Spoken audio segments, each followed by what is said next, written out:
Hello friends, welcome to trading Hunar. आज हम इस वीडियो में अरविंदो फार्मा लिमिटेड का फंडामेंटल एनालिसिस करेंगे। ये फंडामेंटल एनालिसिस हम FY20 का करेंगे, यानी जो साल मार्च 2020 में खत्म हुआ है हम उसका फंडामेंटल एनालिसिस यहाँ पर करने जा रहे हैं। ये पूरे एक साल का एनालिसिस होगा और इसके लिए हम पाइथागोरस स्कोर की मदद लेंगे।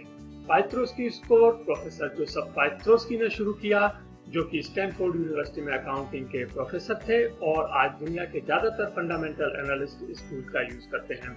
इसमें 9 क्राइटेरिया होते हैं और कोई भी कंपनी मैक्सिमम 9 पॉइंट्स अचीव कर सकती है। हालांकि कैटेगरी के हिसाब से जो कंपनी 7, 8 या 9 का स्कोर अचीव करती हैं वो हम स्ट्रॉन्ग फंडामेंटल वाली कंपनीज कहते हैं, और जो कंपनियां 4, 5 या 6 का स्कोर अचीव करती हैं वो हम एवरेज फंडामेंटल वाली कंपनियां कहते हैं। जो कंपनीज 0, 1, 2 या 3 का स्कोर अचीव करती हैं वो पुअर फंडामेंटल वाली कंपनियां होती हैं और हमें उनमें इन्वेस्टमेंट करने से बचना चाहिए। ये एनालिसिस हम 3 राउंड में करेंगे और जैसा कि आप अपनी स्क्रीन पर देख रहे हैं ये 3 राउंड्स होंगे प्रॉफिटेबिलिटी, लीवरेज और ऑपरेशनल एफिशिएंसी के। और इसके बाद में हम लेंगे कंपनी का ग्रे एरियाज। फ्रेंड्स, ये ग्रे एरियाज वो एरियाज हैं कंपनी के जहां पर कि कंपनी ने अपने पॉइंट्स लूज किए हैं इस एनालिसिस में, यानी कि हम कंपनी के ग्रे एरियाज को देखेंगे। ये हम आपको एनालिसिस के साथ में दिखाएंगे, कंपनी के प्रॉफिट एंड लॉस और बैलेंस शीट के साथ में दिखाएंगे और आपको बताएंगे कि कंपनी ने यदि कोई पॉइंट लूज किया है तो वो क्यों किया है और उसकी क्या वजह है। इससे आपको ये अंडरस्टैंडिंग होगी कि मार्च 2020 वाले ईयर में कंपनी की कहां पर कमियां रही हैं और आप उसका एनालिसिस कर सकते हैं। फ्रेंड्स, अभी आप जो अपनी स्क्रीन पर देख रहे हैं ये हमारा डिस्क्लेमर है, जो कि हमारी वेबसाइट www.tradinghunar.com पर भी अवेलेबल है। तो हम शुरू करते हैं इस एनालिसिस को और सबसे पहले लेते हैं हम राउंड 1। हमारा राउंड 1 है प्रॉफिटेबिलिटी का राउंड, जिसमें है 4 क्राइटेरियाज। आइए देखते हैं कौन कौन से वो क्राइटेरियाज हैं। ये रहे वो 4 क्राइटेरियाज और इसमें जो सबसे पहला क्राइटेरिया है वो है पॉजिटिव नेट इनकम का। हमें ये चेक करना है कि क्या कंपनी की इनकम पॉजिटिव रही है ड्यूरिंग द करंट ईयर या नहीं। यदि कंपनी की इनकम पॉजिटिव रही होगी तो हम कंपनी को 1 पॉइंट देंगे। तो यहाँ पर हमने कंपनी का डाटा चेक किया और हमने देखा कि कंपनी की जो नेट इनकम है मार्च 2020 में वो है 2844.68 करोड़, जो कि एक पॉजिटिव फिगर है और यहाँ पर हम कंपनी को देते हैं 1 पॉइंट। और अब हम चलते हैं अपने दूसरे क्राइटेरिया में। हमारा दूसरा क्राइटेरिया है पॉजिटिव रिटर्न ऑन एसेट। हमें ये चेक करना है कि रिटर्न ऑन एसेट कंपनी का पॉजिटिव है या नहीं। यदि ये पॉजिटिव होगा तो यहाँ पर भी कंपनी को 1 पॉइंट मिलेगा। तो हमने यहाँ पर देखा कि कंपनी का जो रिटर्न ऑन एसेट है वो है 9.78%, जो कि एक पॉजिटिव फिगर है और यहाँ पर कंपनी को 1 और पॉइंट मिलता है। और अब हम चलते हैं अपने तीसरे क्राइटेरिया में, जो है पॉजिटिव ऑपरेटिंग कैश फ्लो का। ऑपरेटिंग कैश फ्लो, जिसे हम कैश फ्लो फ्रॉम ऑपरेशंस भी कहते हैं, हमें देखना है कि क्या वो पॉजिटिव है या नहीं, और यदि पॉजिटिव होगा तो कंपनी को 1 पॉइंट और मिलेगा। तो यहाँ पर हमने कंपनी की वेबसाइट से जाकर के इनका consolidated cash flow from operations देखा और हमने ये देखा कि इनका जो कैश फ्लो फ्रॉम ऑपरेशंस है ये है 4381.29 करोड़। ये लाख में था जिसको मैंने करोड़ में कन्वर्ट कर लिया है। तो ये भी एक पॉजिटिव फिगर है और यहाँ पर भी कंपनी को 1 पॉइंट मिलता है।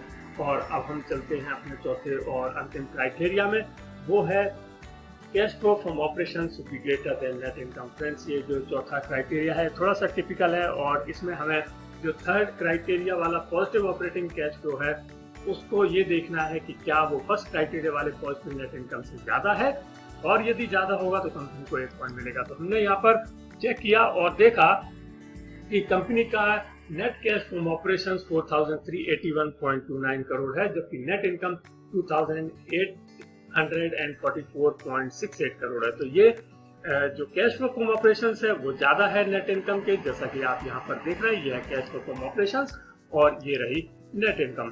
तो यहाँ पर कैश फ्लो ज्यादा है नेट इनकम से, इसलिए यहाँ पर कंपनी को 1 और पॉइंट मिलता है और प्रॉफिटेबिलिटी में मिलते हैं कंपनी को 4 पॉइंट्स। हमारा पहला राउंड खत्म हुआ और पहले राउंड में कंपनी को मिलते हैं 4 पॉइंट्स और कंपनी का स्कोर हो जाता है 4। तो कंपनी ने एक बहुत अच्छा परफॉर्मेंस दिया है अपने पहले राउंड में, और अब हम चलते हैं दूसरे राउंड में। हमारा जो दूसरा राउंड है वो है लीवरेज का। इसमें हम लीवरेज और लिक्विडिटी से रिलेटेड एरियाज को देखेंगे।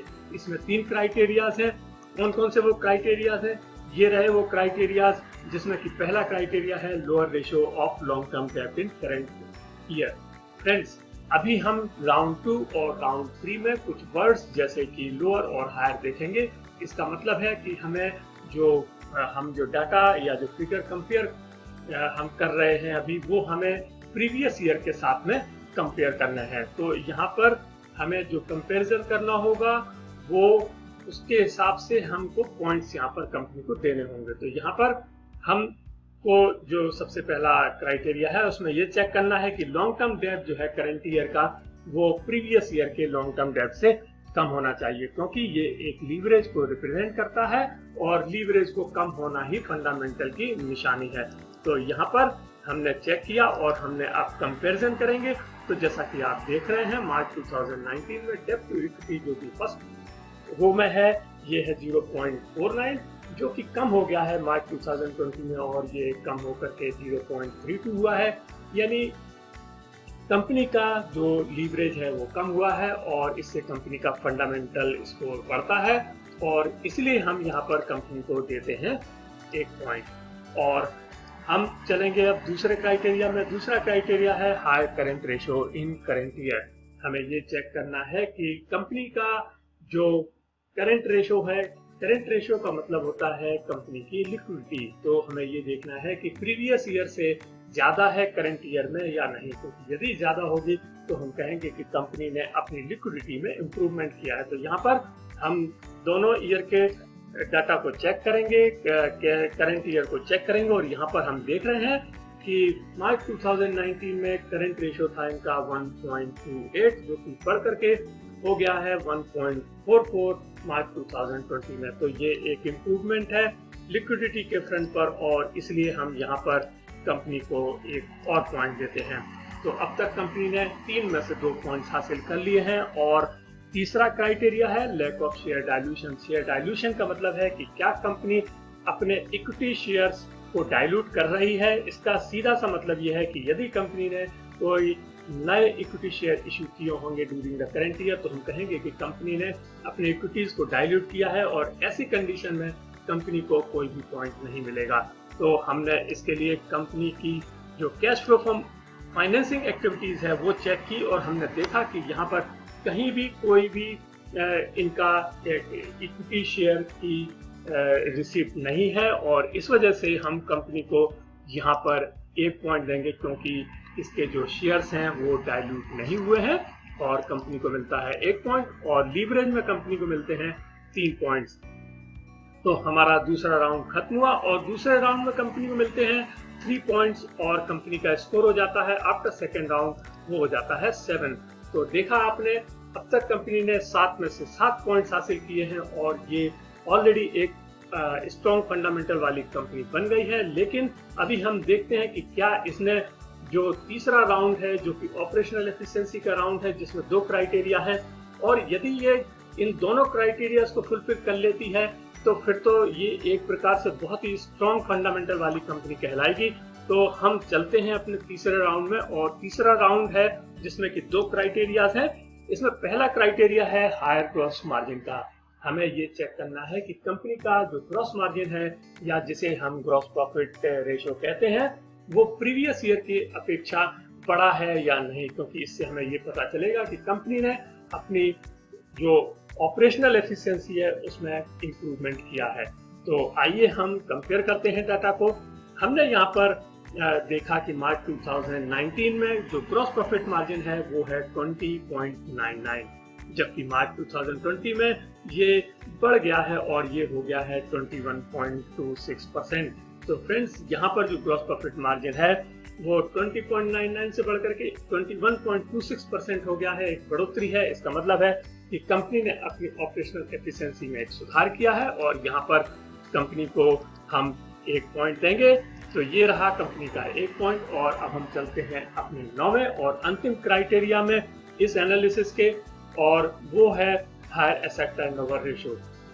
एसेट टर्नओवर रेशियो का मतलब होता है कि कंपनी ने अपने जो टोटल एसेट्स हैं उनका किस हद तक अपने सेल्स को या रेवेन्यू को जनरेट करने में किया है। तो ये प्रीवियस ईयर से ज़्यादा होना चाहिए, तभी हम कहेंगे कि कंपनी ने अपनी ऑपरेशनल एफिशिएंसी में इम्प्रूव किया है in comparison to the previous year. तो यहाँ पर हमें चेक करना है दोनों साल के डाटा को एसेट टर्नओवर रेशियो के। तो यहाँ पर हम देख रहे हैं कि मार्च 2019 में कंपनी का एसेट टर्नओवर रेशियो था 73.95%, जो कि मार्च 2020 में बढ़कर के 79.85% हो गया है और इसमें एक जबरदस्त इंप्रूवमेंट आया है और इसलिए हम कंपनी को यहाँ पर भी 1 पॉइंट और देंगे और ऑपरेशनल एफिशिएंसी में कंपनी को मिलते हैं 2 पॉइंट्स और हमारा जो तीसरा राउंड है वो भी खत्म हुआ है और इसमें मिलते हैं 2 पॉइंट्स और कंपनी का ओवरऑल स्कोर हो जाता है 9। तो देखा आपने, कंपनी ने एक बेहतरीन फंडामेंटल स्कोर पेश किया है और ये बहुत ही स्ट्रॉन्ग फंडामेंटल वाली कंपनी निकल के आई है। अब हम चलते हैं कंपनी के ग्रे एरियाज में। फ्रेंड्स, यहाँ पर जहाँ तक की ग्रे एरिया की बात है, इसका कोई भी ग्रे एरिया नहीं है और कंपनी ने 9 में से 9 पॉइंट्स हासिल किए हैं और कंपनी ने प्रॉफिटेबिलिटी हो या लीवरेज हो या ऑपरेशनल एफिशिएंसी हो, इसमें उसने बेहतरीन प्रदर्शन किया है। जैसे प्रॉफिटेबिलिटी में 4 में से 4 पॉइंट लिए हैं, लीवरेज में 3 में से 3 पॉइंट लिए हैं और ऑपरेशनल एफिशिएंसी में कंपनी ने 2 में से 2 पॉइंट्स लिए हैं। तो एक ये शानदार इसका प्रदर्शन रहा है और एक अच्छा इसका स्ट्रॉन्ग फंडामेंटल कंपनी बन करके निकली है। तो फ्रेंड्स, आपको ये वीडियो कैसा लगा? यदि आपको वीडियो अच्छा लगा हो तो प्लीज लाइक कीजिएगा और शेयर कीजिए और यदि आपने अब तक हमारे चैनल को सब्सक्राइब नहीं किया है तो प्लीज हमारे चैनल को सब्सक्राइब कीजिएगा और बेल आइकन को प्रेस कीजिए। Thank you.